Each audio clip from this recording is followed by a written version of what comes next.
Hello, അപ്പോൾ എല്ലാവർക്കും welcome to meet the right guidance. അപ്പോൾ food corporation of India FCI 30,000-ലധികം ഒഴിവുകളിലേക്ക് അപേക്ഷ ക്ഷണിച്ചിട്ടുണ്ട്. അപ്പോൾ അതിനെ പറ്റിയുള്ള ഡീറ്റെയിൽസ് ആണ് നമ്മൾ ഇന്ന് വീഡിയോയിലൂടെ ഡിസ്കസ് ചെയ്യുന്നത്. നമുക്ക് നോക്കാം. അപ്പം ഫുഡ് കോർപ്പറേഷൻ ഓഫ് ഇന്ത്യയിലേക്കാണ് നമ്മൾ വേക്കൻസി വരാൻ വേണ്ടി പോകുന്നത്. ഇപ്പോൾ നിലവിൽ 33,566 വേക്കൻസികളാണ് ഉള്ളത്. ഈ പോസ്റ്റ് എന്ന് പറയുന്നത് കാറ്റഗറി 1, 2, 3, 4 കാറ്റഗറികളിലേക്കുള്ള പോസ്റ്റിലാണ് നമ്മൾ അപേക്ഷ വരാൻ വേണ്ടി പോകുന്നത്. അപ്പം ഈ ഓരോ കാറ്റഗറിയിലേക്കും അതിൻ്റെതായിട്ടുള്ള ക്വാളിഫിക്കേഷൻസ് ഉണ്ട്. മെയിനായിട്ടും ഡിഗ്രി ആണ് പറയുന്നത്. പക്ഷേ ഓരോ പോസ്റ്റിനനുസരിച്ച് കാറ്റഗറി വൈസ് നമ്മൾ അതിൻ്റെ ക്വാളിഫിക്കേഷൻസ് നോക്കിയിട്ട് വേണം അപ്ലൈ ചെയ്യാൻ വേണ്ടിയിട്ട്. ഇപ്പോൾ ടോട്ടൽ ഇപ്പം കാറ്റഗറി 2-നും 3-നുമായിട്ട് ഏകദേശം 33,566 വേക്കൻസികളാണ് വരാൻ വേണ്ടി പോകുന്നത്. നമ്മൾ ഇതിൻ്റെ അപേക്ഷ ഓൺലൈനായിട്ടാണ് അപേക്ഷിക്കേണ്ടത്. അത് അതിൻ്റെ FCIയുടെ ഒഫീഷ്യൽ വെബ്സൈറ്റ് വഴി നമുക്ക് അപ്ലൈ ചെയ്യാവുന്നതാണ്. അപ്പോൾ ഇതുവരെ നമുക്ക് അപ്ലൈ ഡേറ്റ് വന്നിട്ടില്ല. അപ്പം ഓൺലൈനായിട്ട് അപേക്ഷകൾ ക്ഷണിക്കുന്ന ഡേറ്റ് വരാൻ വേണ്ടി പോകുന്നതേ ഉള്ളൂ. അപ്പോൾ അതിന് വേണ്ടിയിട്ട് എല്ലാവരും ശ്രദ്ധിച്ചിരിക്കുക. അതുപോലെ ഇതിൻ്റെ സെലക്ഷൻ പ്രോസസ്സ് എന്ന് പറയുന്നത് ഓൺലൈൻ ടെസ്റ്റ് ഉണ്ട്, അതിനുശേഷം ഒരു ഇൻ്റർവ്യൂ കൂടി ഉണ്ടായിരിക്കും. ഇനി ഇതിൻ്റെ സാലറി എന്ന് പറയുന്നത് നല്ല അട്രാക്റ്റീവ് ആയിട്ടുള്ള സാലറിയാണ്. 71,000 രൂപയാണ് ഇതിൻ്റെ സാലറി ആയിട്ട് പറയുന്നത്. ഇതിൻ്റെ ജോബ് ലൊക്കേഷൻ വരുന്നത് ഇന്ത്യയിൽ എവിടെ വേണമെങ്കിലും ആവാം. ഓക്കെ, ഇനി നോക്കിക്കേ, ഒരു കാറ്റഗറി 2-ൻ്റെയും 3-യുടെയും കൂടി ടോട്ടൽ 33,566 വേക്കൻസികളാണ് വരാൻ വേണ്ടി പോകുന്നത്. ഇനി നോക്കിക്കേ, നമുക്ക് ഓരോ പോസ്റ്റും നോക്കാം. ഇനി ജനറൽ മാനേജർ നോക്കിക്കഴിഞ്ഞാൽ അതിൻ്റെ എഡ്യൂക്കേഷണൽ ക്വാളിഫിക്കേഷൻ എന്ന് പറയുന്നത് എന്താണ്, ഗ്രാജുവേറ്റ് ഡിഗ്രിയാണ്, അല്ലെങ്കിൽ ഈക്വാലൻ്റ് ആയിരിക്കും ഫ്രം എ റെക്കഗ്നൈസ്ഡ് യൂണിവേഴ്സിറ്റി ആയിരിക്കും. ഒരു ഗ്രാജുവേറ്റ് ഡിഗ്രി മതി.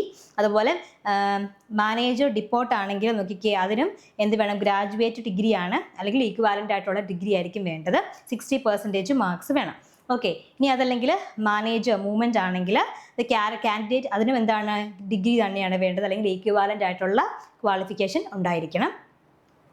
ഇനി അക്കൗണ്ട് മാനേജർ ആണെങ്കിൽ അവിടെ associate membership of the institute of chartered accountant of India, അല്ലെങ്കിൽ ഇവിടെ എല്ലാത്തിലും അസോസിയേറ്റ് മെമ്പർഷിപ്പ് ഉണ്ടായിരിക്കണം ഏതെങ്കിലും ഒന്നിൽ. അതുപോലെ the institute of cost accountant of India, അതും അല്ലെങ്കിൽ the institute of company secretariat of India. അതുപോലെ തന്നെ BCom വേണം, ഏതെങ്കിലും റെക്കഗ്നൈസ്ഡ് യൂണിവേഴ്സിറ്റിയിൽ നിന്ന് ഒരു BCom ഉണ്ടായിരിക്കുക. അതുപോലെ തന്നെ post graduate full time MBA degree or diploma of minimum 2 years recognised by UGC or AICTE വേണം. അതുപോലെ തന്നെ ടെക്നിക്കൽ മാനേജർ ആണെങ്കിൽ BSc in agriculture from a recognised university, അതും അല്ലെങ്കിൽ BTech degree or BE degree in food science from a recognised university. അതുപോലെ തന്നെ manager civil engineer ആണെങ്കിൽ അവിടെ degree in civil engineering from a recognised university വേണം. അതുപോലെ manager electrical mechanical engineer ആണെങ്കിൽ അവിടെ degree in electrical engineering or mechanical engineering from a recognised university or equivalent. ഇനി Hindi manager ആണെങ്കിൽ masters degree of a recognised university or equivalent in Hindi with English as a subject at degree level. അതുപോലെ തന്നെ 5 years of experience terminological work in Hindi and or translation work from English to Hindi or vice versa, preferably of technical or scientific literature. അപ്പം ആ ഒരു qualification ഹിന്ദിക്ക് പറയുന്നുണ്ട്. Okay, അപ്പം ഇതൊക്കെയാണ് ഇതിൻ്റെ എന്താണ് ക്വാളിഫിക്കേഷൻസ് ആയിട്ട് വരുന്നത്. അപ്പോൾ അത് ജസ്റ്റ് നോക്കി വെക്കുക. ഓക്കെ, ഒന്നെങ്കിൽ മാനേജർ ഓഫ് അക്കൗണ്ടൻസ് ആണെങ്കിൽ ഈ പറഞ്ഞിരിക്കുന്ന 3-ൽ ഏതെങ്കിലും അസോസിയേറ്റ് മെമ്പർഷിപ്പോ അതോ അല്ലെങ്കിൽ BComോ ഉണ്ടായിരിക്കണം. ഓക്കെ, ബാക്കിയെല്ലാം ഒന്ന് നോക്കി വായിക്കണം കേട്ടോ. ഇനി ഏജ് ലിമിറ്റ് നോക്കിക്കഴിഞ്ഞു കഴിഞ്ഞാൽ മാനേജർ നോർമൽ മാനേജറിൻ്റെ ഏജ് ലിമിറ്റ് എന്ന് പറയുന്നത് അപ്പർ ഏജ് ലിമിറ്റ് എന്ന് പറയുന്നത് 28 years ആണ്. 18 തൊട്ട് 28 years ആണ്. അതുപോലെ തന്നെ മാനേജർ ഇൻ ഹിന്ദി ആണെങ്കിൽ അത് 35 years ആണ് വരാൻ വേണ്ടി പോകുന്നത്.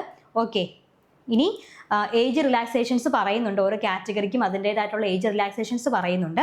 OBCക്ക് ആണെങ്കിൽ 3 years, SC/STക്ക് ആണെങ്കിൽ 5 years, ഡിപ്പാർട്ട്മെൻറ്റൽ എംപ്ലോയി ആണെങ്കിൽ അപ് ടു 50 years ആണ്. PWD general 10 years, PWD OBC ആണെങ്കിൽ 13 years, PWD SC/ST ആണെങ്കിൽ 15 years ഏജ് റിലാക്സേഷൻസ് പറയുന്നുണ്ട്. ഇനി അതുപോലെ തന്നെ ഇതിൻ്റെ എക്സാം പാറ്റേൺ നോക്കിക്കഴിഞ്ഞാൽ മെയിൻ സിലബസ് നോക്കിക്കഴിഞ്ഞാൽ അതിൽ മെയിനായിട്ടും ഇംഗ്ലീഷ് ലാംഗ്വേജ് ഉണ്ട്, റീസണിങ് എബിലിറ്റി ഉണ്ട്, ന്യൂമറിക്കൽ ആപ്റ്റിറ്റ്യൂഡ് ഉണ്ട്, ജനറൽ സ്റ്റഡീസ് ഉണ്ട്. ഇതിന് ഓരോന്നിനും 25 മാർക്ക് വീതമുള്ള 25 ക്വസ്റ്റ്യൻസ് ഉണ്ടായിരിക്കും.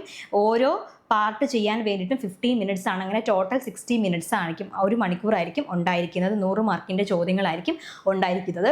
അപ്പം ഇതാണ് മെയിനായിട്ടും ഈ ഒരു ഇതിനെ പറ്റിയുള്ള ഡീറ്റെയിൽസ് മെയിനായിട്ട് വരുന്നത്. അതിൻ്റെ അപ്ലൈ ചെയ്യാനുള്ള ഡേറ്റ് ഒക്കെ നമുക്ക് പിന്നീട് അറിയിക്കുന്നതായിരിക്കും. ഓക്കെ, അപ്പോൾ ഡൗട്ടൊന്നും ഇല്ലയെന്ന് വിചാരിക്കുന്നു. അപ്പോൾ നമ്മളുടെ ഒരു LDCയുടെ ലോങ് ടേം ബാച്ച് നമ്മൾ സ്റ്റാർട്ട് ചെയ്യാൻ വേണ്ടി പോവുകയാണ്. അതിലേക്കായിട്ട് നമ്മൾ ജോയിൻ ചെയ്യാൻ വേണ്ടിയിട്ട് നമ്മൾ എല്ലാവരും ക്ഷണിക്കുകയാണ്. നോക്കിക്കുക, അതിന് ലൈവ് ക്ലാസ്സുകൾ നമ്മൾ പ്രൊവൈഡ് ചെയ്യുന്നുണ്ട്. ഇപ്പോൾ ലൈവ് ക്ലാസ്സുകൾ അറ്റൻഡ് ചെയ്യാൻ പറ്റാത്തവർക്ക് നമ്മൾ റെക്കോർഡ് ക്ലാസ്സുകൾ പ്രൊവൈഡ് ചെയ്യുന്നുണ്ട്. അതുപോലെ തന്നെ PDF നോട്ട്സ് നമ്മൾ പ്രിൻറ്റബിൾ ആയിട്ടുള്ള PDF നോട്ട്സ് നമ്മൾ പ്രൊവൈഡ് ചെയ്യുന്നുണ്ട് ഓരോ ടോപ്പിക്ക് വൈസ് ആയിട്ട്.